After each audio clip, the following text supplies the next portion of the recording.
Bonjour la team, bienvenue pour ce nouveau tuto. Avant tout, likez, partagez et surtout, n'oubliez pas de vous abonner pour plus de vidéos.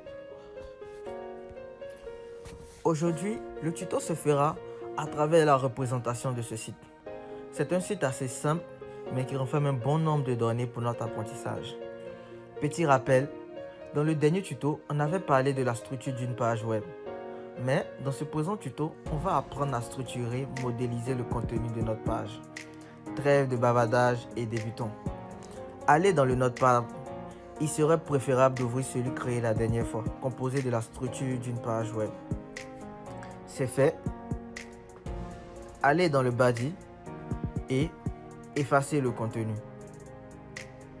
Ensuite, effectuez une exécution. Avez-vous pu le faire?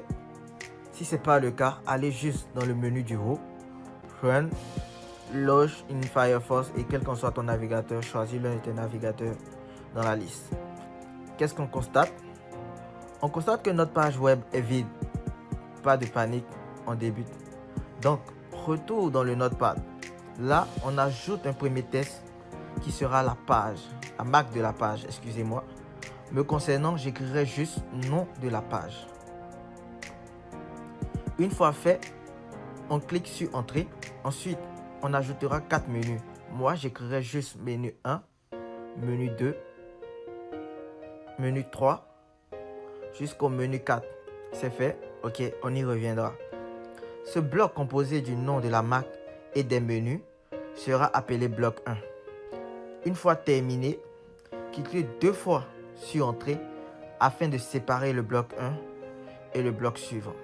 Ok, une fois fait, pour le test en haut à droite, on ajoutera juste 2 lignes comme c'est fait sur le site. Moi, je me servirai du lorem ipsum, mes paragraphes. C'est du test sans aucun sens pour calibrer une page web. Elle est disponible sur Google. Juste tapez lorem ipsum. Copiez le test dont vous avez besoin sur votre Notepad. En clair, on prendra juste 2 lignes qu'on collera sur notre Notepad. Ce bloc sera nommé de bloc 2. Donc, faites encore un double clic sur Entrée. Une fois fait, pour le test en bas à gauche, on ajoutera juste un bloc de test. Et là encore, je vais me servir du lorem ipsum.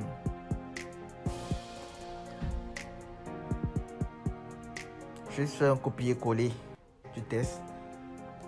Ce bloc sera appelé bloc 3.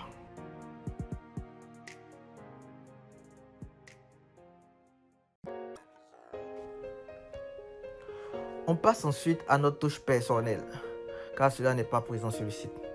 Donc on fera un double clic sur Entrée.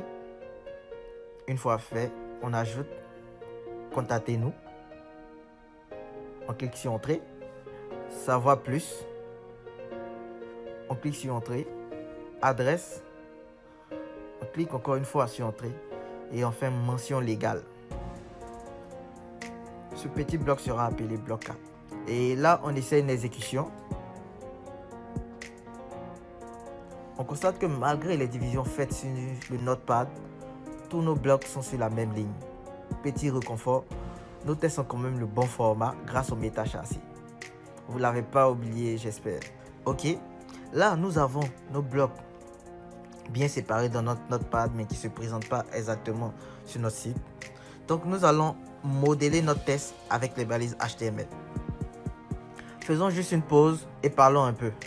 Dernièrement, je vous avais parlé de balises qui s'ouvrent et qui se ferment, n'est-ce pas? En fait, en HTML, 2 types de balises se distinguent. Les balises paires ou fermantes, ce sont celles qui s'ouvrent et se ferment, et les balises orphelines qui se retrouvent seules.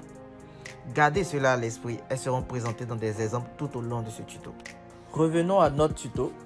Premièrement, nous allons créer des blocs avec la balise div qui permettront de diviser notre page en blocs sur la page web lors de l'exécution. Cela ne sera pas visible pour l'instant, mais dans un tuto à venir, vous verrez. Aussi, à titre d'information, ces différentes parties sur le site sont des blocs créés avec des divs. Pour les créer, On va entourer chacun de nos blocs construits sur notre notepad avec des balises div, qui sont des balises paires ou fermentes. Premièrement, sur le bloc 1, on ajoutera un div en début et un div en fin, une div fermante en fin. Sur le bloc 2, on fera pareil. Sur le bloc 3, aussi, on fera pareil. Et enfin, sur le dernier bloc, on fera pareil. Le div en fait est utilisé pour la construction du design et est rangé dans la famille des balises fermantes et nommé de type bloc. Lorsqu'on touchera au CSS, vous verrez l'effet des blocs. Effectuez une exécution. On constate qu'il n'y a pas grand changement. Normal, elles ne sont pas visibles. Après les divs, nous passons au paragraphe. Pas vraiment nécessaire ici, mais bon, on le fera. Pour intégrer des paragraphes dans un test, on se sert de la balise P, qui est une balise fermante ou paire. Dans un premier temps, entourons le nom de la marque présent dans le bloc 1 avec la balise P. C'est fait. Ensuite, dans le bloc 3, entourons aussi le gros bloc de test avec la balise PP. C'est-à-dire une au début et une autre en fin. Tout paraît plus simple, n'est-ce pas? Faisons une exécution. On constate qu'il y a une petite amélioration au niveau du test. Ils sont plus espacés. À présent, nous essayerons de structurer notre test en lui demandant dans notre cas d'aller à la ligne. Pour demander à notre test d'aller à la ligne en HTML, on utilise la balise BR, qui est une balise orpheline et la première que je vous présente. Comment s'en servir? Allons au troisième bloc. Ajoutons la balise BR en fin des lignes et il est idéal que vous regardiez bien comment elle est écrite.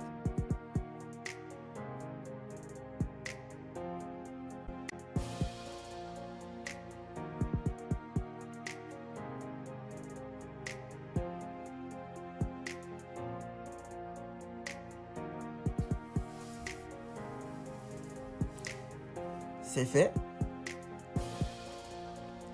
On effectue une exécution. Et là, on constate que le test du bloc 3 s'est rangé et est présenté sur la page web comme dans notre notepad. J'espère que vous avez liké et vous vous êtes abonné pour les prochains tutos à venir. J'ai mis dans la description ma page Facebook et le nom du site à reproduire.